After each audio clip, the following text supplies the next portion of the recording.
ములుగ జిల్లా మంగంపేట మండలం కొత్తమల్లూరులో ఆదివారం రెబ్బల రాములు విద్యుత్ షార్ట్ సర్క్యూట్ తో ఇల్లు కాలిపోవడం జరిగింది.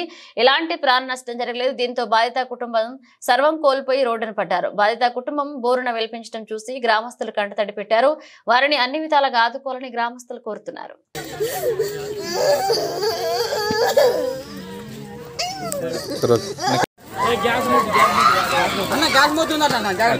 దూరం మమ్మల్ని అందరినీ